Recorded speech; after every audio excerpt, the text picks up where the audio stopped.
Charles, welcome to the podcast. Yeah, thanks for having me on. Good to be here. Yeah. So you've got a very extensive bio, but in a nutshell, if you had to describe yourself very briefly for our listeners, who are you? Sure. What do you do? I'm a career bartender. I think that's how I sums it up. People are like, "What do you do?" I'm a bartender. I've done a lot of things in the industry. I've been bartending since the late '90s, so it's well over 25 years now. But started as a barback, been a bartender, and then worked my way through and done so many different things in this industry. Launched some spirit-related companies, a little RTD brand, barware. Um, I've done just about everything you can do, from pickup shifts when I've needed to on a fryer and at, at a high volume bar, to running places, to building out new bars, and to scouting locations, and all of it. And then now, the last 8 years, 10 years of my career has been completely different, and probably a field that didn't even exist when I started bartending, and been traveling all over the world, and working with bartenders, and learning, continuing to learn myself, and teaching, and judging competitions, and visiting distilleries, and all sorts of fun things. Yeah. But Yeah. The at the crux, consult. though, I'm hospitality, though. We make drinks and serve people. So Right. Right. Well, yeah. I mean, it's interesting. It seems like a lot of what you were just describing is the consulting side of things, and getting into doing a little bit of that myself on the distillery side of things. It's mm, every day is different, and you just sort of you get to learn so much more than you did in a wide sense, right? When you're behind the bar, you sort of learn stuff deep and narrow and specific to that one space. But once you get into the sort of next phase, you start to get back into the variety of things. How is that? How is the last, I guess, phase of your career been different than that first phase where you were sort of sure. like venue by venue?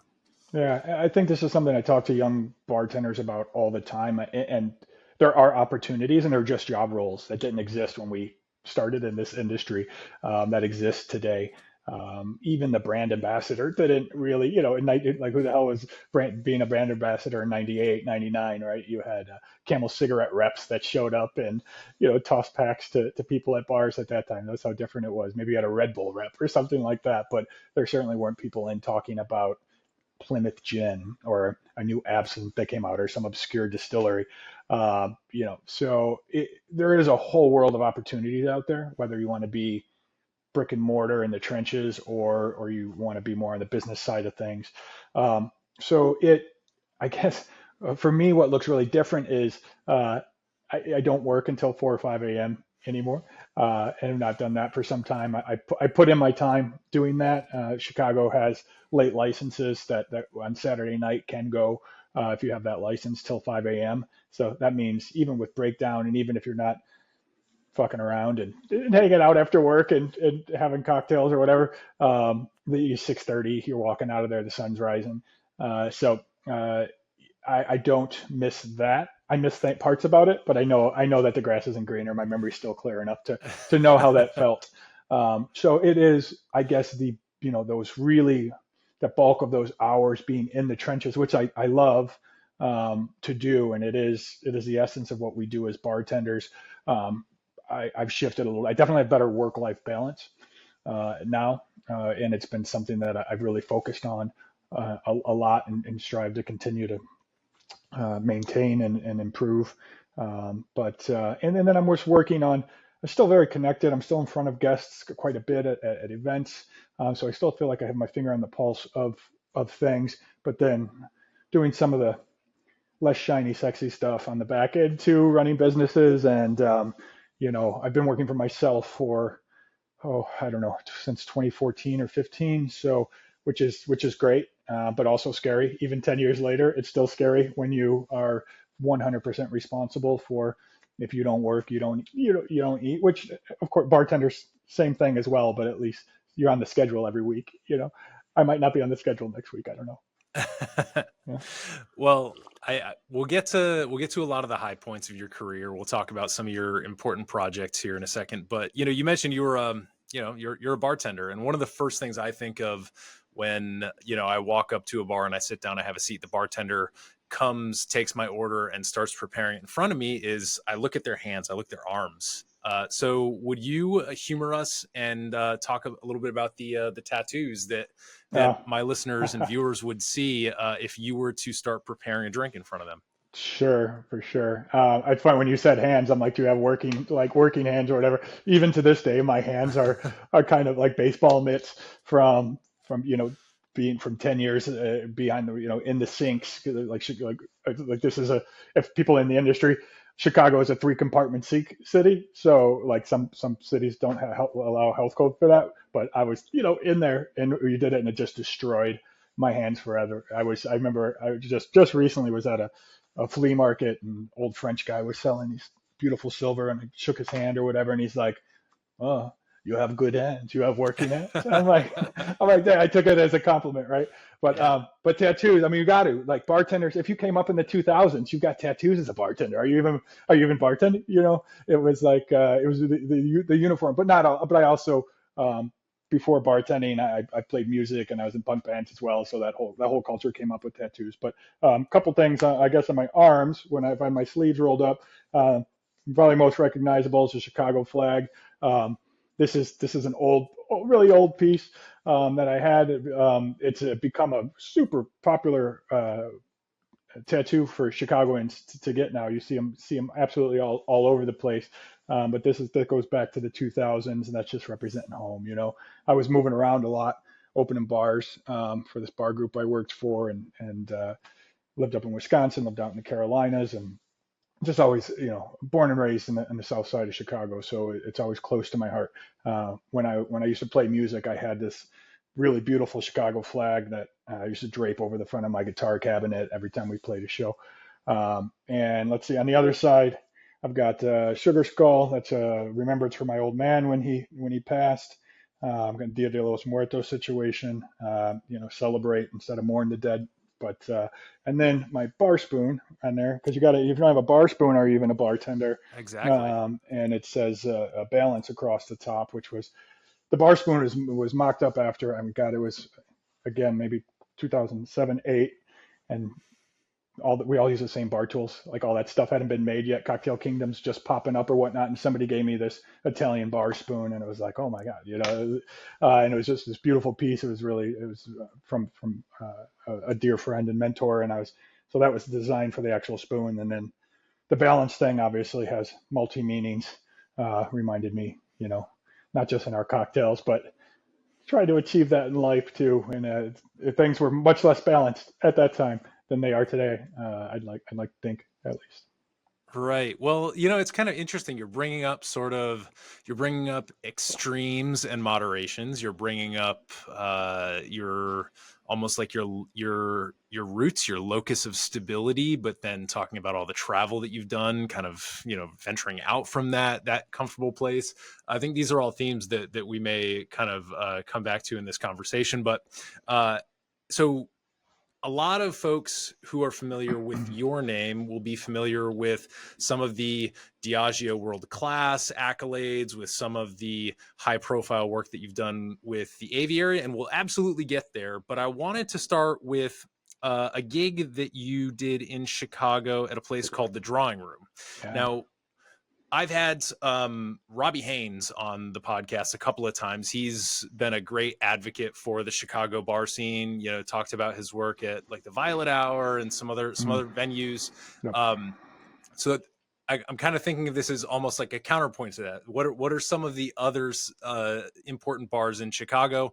Talk to me about the Drawing Room and Yep. maybe as a place where you first met a couple of gentlemen named Grant and Nick.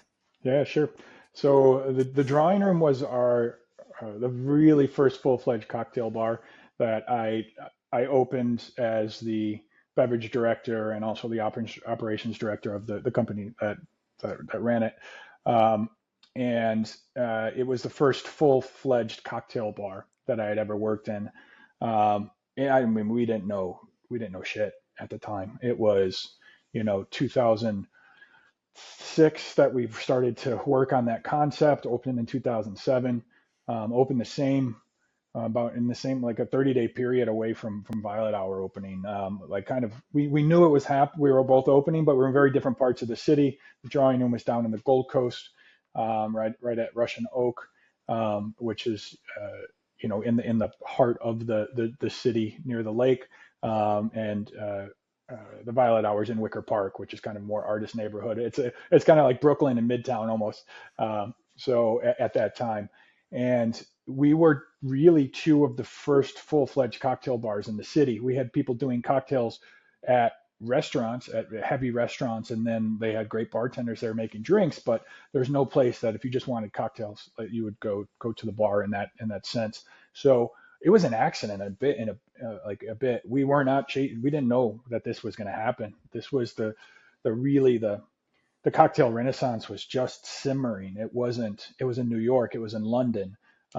It was not in Chicago just quite yet. And Violet Hour, opened by Toby Maloney, he came out of New York, so he brought that New York style, that New York pedigree, and he, very extremely well trained bartender, with very strong sense of his bartending style at that point. And it was very much that New York speakeasy style, and it's still around, still a great bar. If you come to Chicago, I mean, still go to the Violet Hour. It's awesome. They've got great folks over there working now, and still going strong. So we were doing something completely different, though. Our style was, while we gave a lot of um, credence to the classics, I was more influenced by the best palates in the building, which were the chefs in the kitchen. And so the chef at that bar was, he and I were really close. We worked on our menus hand in hand. And so, like, our menus were titled in 2007, like the headline on it was culinary cocktails, because we did a very from scratch, very hyper seasonal approach to those cocktails. We did classics and whatnot, but we'd go every Wednesday to, he and I, the chef, would go to Green City Market, which is a huge farmers market in Chicago, down in Lincoln Park. All and that's when they do it, Wednesdays and Saturdays. Wednesdays when all the chefs go, and Saturdays when all the strollers go, and like everyone's there for kind of more of an outing. And you're seeing what's right. So we're picking produce out, and we would do cocktails that would be on the menu for a week, 2 weeks. We did these at the bar dinners where we did completely unique menus for just 6 guests at the bar, back in the day. And I was learning at that time, again, because all the information wasn't online, the books hadn't been written yet, kitchen technique. So from the chefs, even just simple stuff, whether it's syrups or some dessert techniques, or yeah, how to hold a knife properly, and really like work on my knife skills. And at that same time, I was also being somewhat mentored. She definitely isn't mentored by a woman named Bridget Albert. She wasn't directly influencing the drawing room program, but she and Toby Maloney are two roots of the family tree of Chicago bartenders, and they birthed, like, this whole, each one of them individually birthed these huge groups of bartenders that went on to do amazing things, open important cocktail bars around, become some of the best brand ambassadors, and shaped the Chicago cocktail scene. And then it gets incestuous and goes back and forth. It wasn't exclusive, but it was that kind of New York school of bartending, and then this kind of, we were just figuring it out. Chicago's a unique city to bartend in, especially when you're working seasonal. We're not California, right? You've got 4 distinct seasons. Produce stops at some point, and you can only do so much with root veg from October to March, May, April, before stuff starts to sprout. So I think it forces us, as well as the East Coast bartenders, to get a little more creative. Changes our style a little bit when you're working that way. You learn how to preserve. You learn how to work with dried ingredients. You learn how to stretch flavors into, for months after something maybe has passed.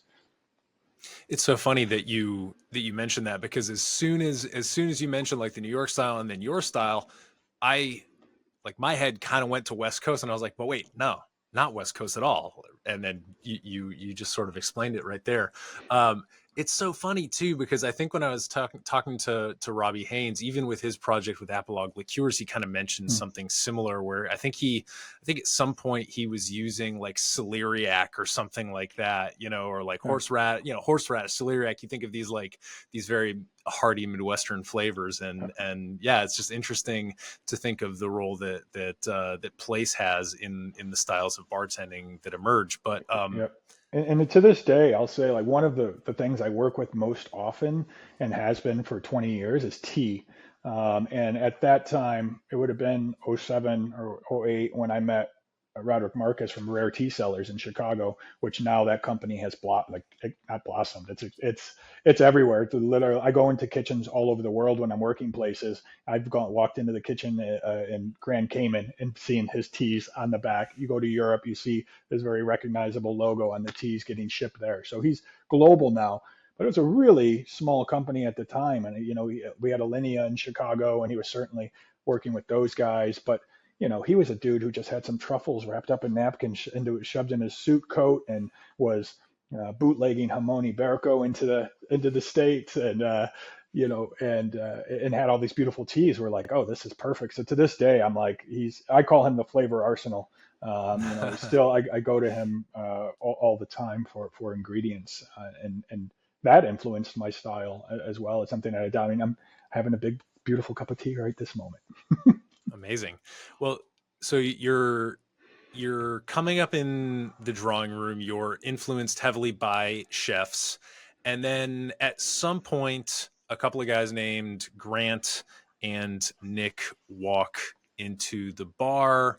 Did you meet them? Had you met them prior to this? What was the conversation or the set of transactions like that Yeah, eventually led to you becoming a part of sure. the Aviary team? Yeah, sure. So it was Chef Ackett's. Um, it was Grant for sure. He was, I wouldn't call him a regular because I don't think he went out that much. He was extremely busy with the Linea at that time, but made his way through the drawing room on many occasions, and saw what we were doing there. Never really commented on it, but he came back, and that's the best compliment. We are obviously always like when you came in, you're always like, fucking Chef Ackett's is here. So yeah, but I think it was a beauty of that space. We were in a really high profile part of the city in terms of like some of the highest end hotels were nearby. We were subterranean with no windows. So we would have a lot of actual like Hollywood celebrities come through as well, just inadvertently. They'd be staying at that hotel, the nearby hotels. And we just made sure we treated everybody the same. We left people alone. You had anonymity when you were down there, and it was great in that way. It was beautiful in that way, including if you were not just a Hollywood celeb, but also if you were, a famous chef, really, to put it. I mean, he is still, right? Like even more so now. Coming in, we made sure just to give him a good time, not fawn. You got to fawn just the right amount over people, right? Make them feel seen, but then like leave them the fuck alone as well, so they can enjoy themselves and not be bothered. So, anyways, he came through.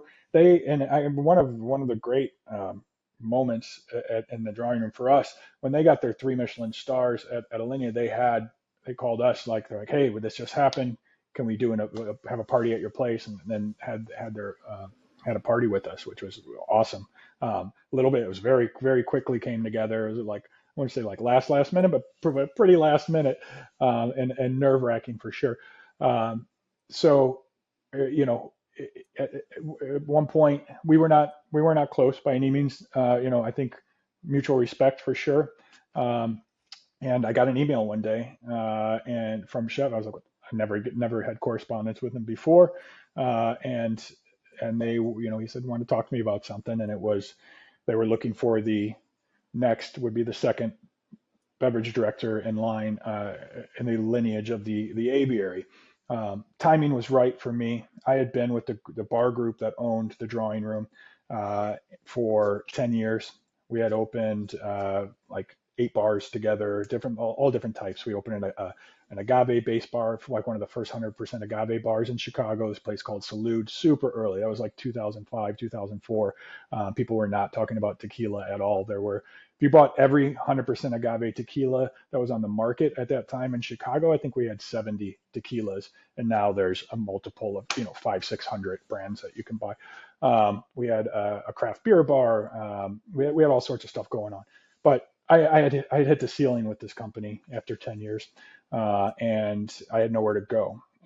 Unless I was going to either own my own bar was on the I was like would love to. I always had that in mind, and then this came up, and I sat down. I'm like, well, this is completely different.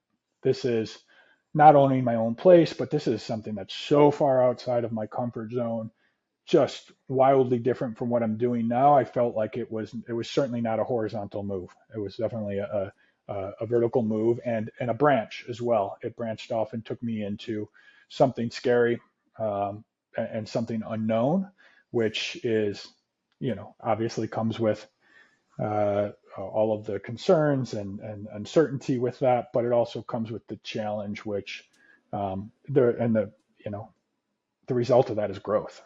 And that is I tell people, and this has come up and with people wanting to do competitions or take these changes, and I'm always like, nothing nothing worth doing, rarely is anything worth doing in life, of value or of importance, or that changes you, not preceded by some sort of trepidation, right? Like as we move forward. And I think that's just any adult who's been through things can say that in general. It's not just the F&B world, but whatever. You move cities, you change jobs, you change a relationship, whatever it is, you start, a new career path, you pick up an instrument, whatever, and you want to get into something new, that's a little bit scary. Uh, it takes you out of your comfort zone, and you can't help but grow. Even if you fall on your face, you learn some things from those scars, right? Had you so you've got Chef Ackett's who sends you this email, then you have your conversation Yeah. about being the second person to step into the beverage director role at the Aviary. What was it like the first time you did a walkthrough that allowed you to understand the sheer scope of the technical work that you would be Yeah. taking on? Intimidating as fuck. It was. I think back, and it's pretty clear to me. It felt at the time, um, like I got like airdropped into a foreign land with a backpack on, and just like, here you are, you know what I mean? Like I fucking got parachuted in, and here I am. I didn't know what country they threw me out of the plane over, and I landed, and I'm like, all right, we're gonna make this work, because it was a whole new world. I mean, the level of service, the level of steps, the regiment, the expectations, the systems, like, that were based on a three Michelin star restaurant style of service in a bar, had never been done before. And I don't know that anyone does it quite like that now. There are others. 11 Madison Park has a beautiful cocktail bar. I don't know what that looks like back of house, but I imagine it has those same expectations. But at the time, for me, we came from a rough and tumble basement bar. We might have been in a fancy neighborhood, but our bar was like, it had a huge pothole in the middle of it. It was, 6, 7, 8 seats at max. There'd be four of us lined up shoulder to shoulder to bang out drinks and make sure that we can serve the entire room, expeditiously. And again, at that time we were learning. We didn't batch anything. Everything was, drink for drink, being made.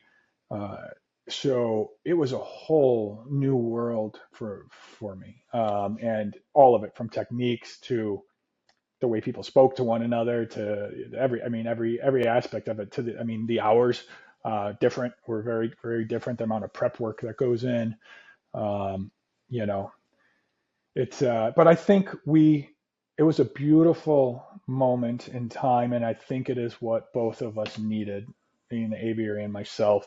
um, I It polished me for sure. I learned a lot from it. It refined my technique. It added layers to my bartending technique. I met some wonderful people who are still dear friends there, and I brought a bartender's bartender into a kitchen run spot. And my predecessor, who, extremely talented, extremely creative, gentleman that was there, did some came up with some beautiful cocktails, came up with some really wild, creative stuff that's still used there to this day. Some of their most famous techniques were created under his watch, like the In the Rocks, the vacuum pot system. I don't know who exactly decided what at the time because I wasn't there. But that is stuff before I got there that is still working. So it was, yeah. I mean, they're still pushing the bounds, and it's cool to see all these years later. Um, all over the world, I still see people be like, "Oh, look at this! You can put a drink in an ice sphere," and you'll see something on Instagram or TikTok. You're like, "Yo, that's Aviary from like 2010," and it's cool. I mean, that's what you hope that people pick up your techniques. It grows. They kind of adapt it. They interpret it themselves, and that's the way we all kind of influence one another. Yeah, I love this idea of interpretation, right? Especially after your whole comment about being, parachuted into this foreign land where you yourself feel like an alien, right? You feel distinctly not at home in this foreign land. And yet it's your job now to translate this foreign land to guests who walk through the door in a way that makes them go, "Oh, how delightful." And also, of course, right? Like, so you're there Mm. to surprise and also kind of like give them this little sense of comfort. So I'm wondering if in this adjustment phase where Mhm. you come in, take the reins, you get some things, as you mentioned, you get some things polished up about yourself, but then you also exert your own kind of style on the beverage program. Thousand There is percent.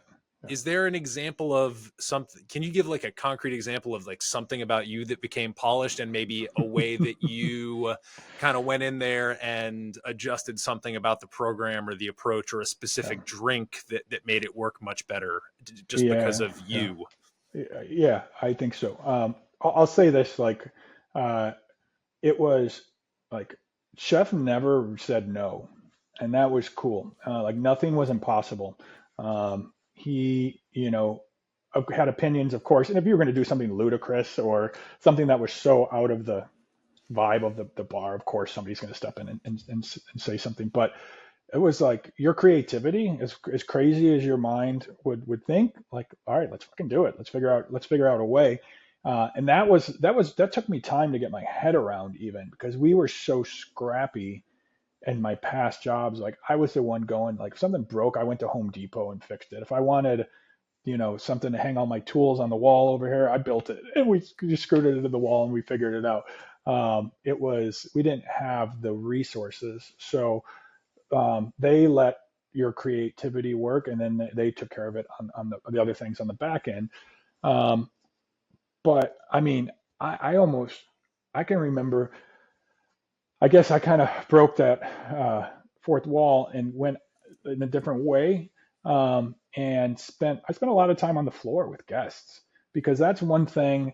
Our servers were incredible, super highly trained. They're very, anyone who works there goes through a lot of training continuously, um, and you have to be there because you want to be there and you want to be part of something special, because it's a lot of work.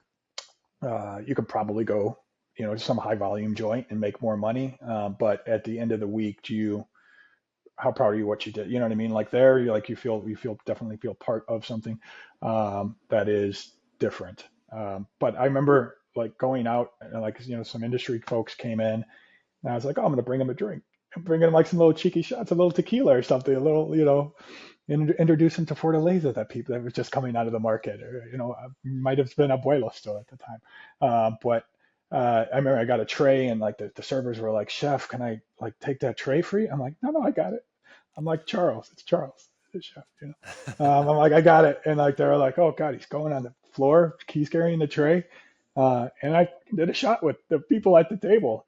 I don't know if up to that point, the beverage director had drank on the floor in public in front of the guests. You know what I mean? It was very, very conscientious of my consumption, a little nip here and there, but a little cheeky with friends. And I think that's a moment, right? It just humanized a little more. And so I definitely, we looked at balance. Every bartender has a different sense of balance in terms of the cocktails, and tweaked some things, dialed them in, like some of the nuance. I think, man, like it is even the most simple cocktails. Um, there's even maybe perhaps more in the most simple cocktails. Like nuance is everything.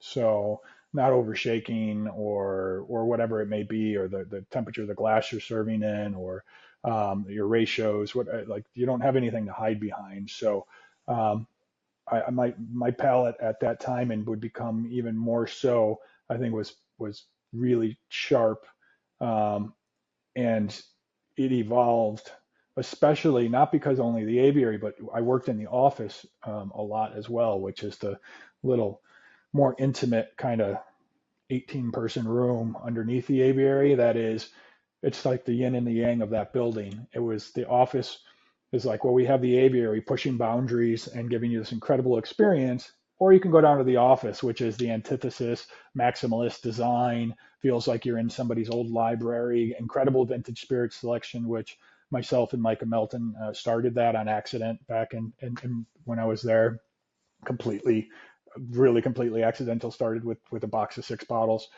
We didn't even know vintage spirits were a thing at the time, but we're like, this is cool. And anyways, but down in that office, like when I was working down there, like we actually eliminated the menu and we just made a menu of inspirations vibe kind of, and be like, pick your vibe.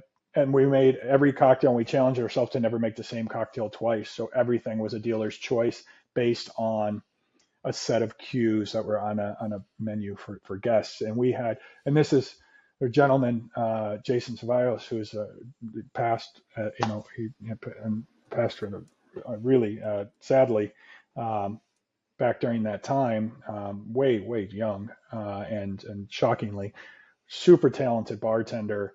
And it was like an alchemy lab down in the office. He would have, 35 different syrups with, 2/3 of it shit you've never heard of, bottles of tinctures and extracts, every ingredient that was in Next, which is the restaurant next beside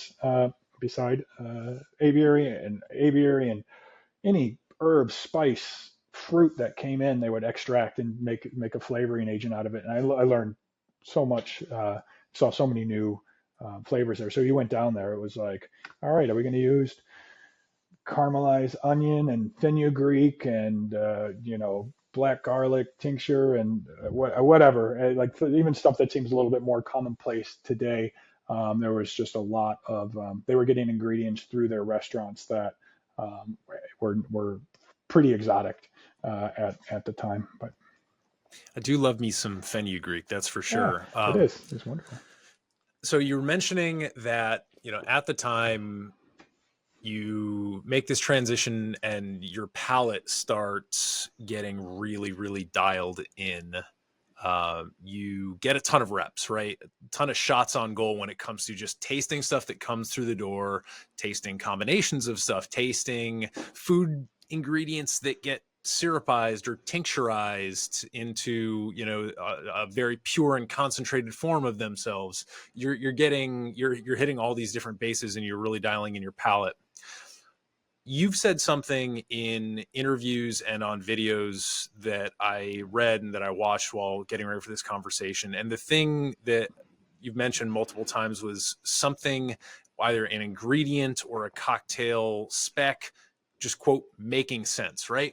So when you think about a cocktail, like building a cocktail, and you've got all these different flavors that you can work with, whether you're thinking about it from an aviary context or perhaps like a Diageo World Class context where you're a little bit more constrained. How do you think about taking a flavor like fenugreek, for example, or like any other thing that jumps to mind right now, and creating that, putting it into a cocktail in a way that makes sense? Where does that sense take place? Sure. I think making sense means a few things. So big picture, the cocktail itself, the finished product, making sense. Does it make sense for the time, place, occasion?